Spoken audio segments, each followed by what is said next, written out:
when they don't read the script, and the three of the 4 movies, only in the last one they actually read the script, and we did rehearsals.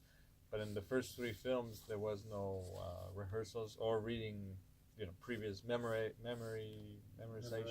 of the lines. So before each scene, we would go into a room, and there I would go over the scene with them, and each dialogue was changed as they would say it, basically.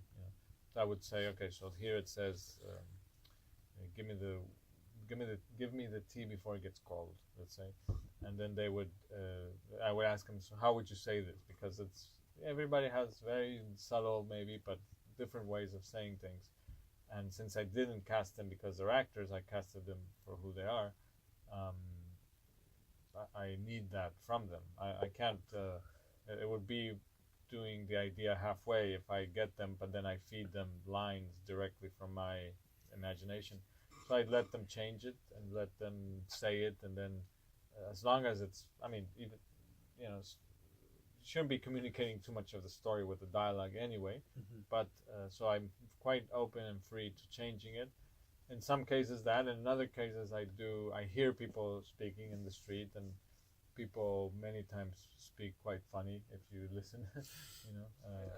Every time I plan a lot, I used to think, that you really had to have your visual ideas very clear and all the tones, or etc. But every movie, I kind of feel like it's less and less necessary.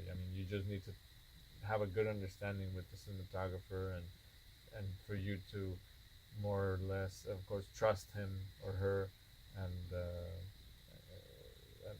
that's it. So we plan and talk a lot, and write things and explain things, and it's very important to be in the same page as far as the sun, the time of day, those essential things. Contrast, color. Not at the shooting stage, I guess. Yeah, well, it used to be more important with film. Now with digital, you fix it later, kind of thing. But I now working in La Región Salvaje was Manuel Alberto Claro. He's a Chilean Danish cinematographer, and he's more Danish than Chilean, I think. And we planned a lot, and he was very efficient and fast, and very good person also, as a fun person, and that's important. And because the connection that he's gonna have with the actors is very direct. Also, he doesn't manipulate. He doesn't, get involved with that, but he is the one looking at the actors. That ones that the actors are feeling is him. And also in Heli, I was very happy with Lorenzo Hagerman also, and the way that we found, because at the beginning of Heli, we were planning on doing handheld, and I was kind of excited about him because he had done a lot of handheld documentaries, because he comes from doing many documentaries.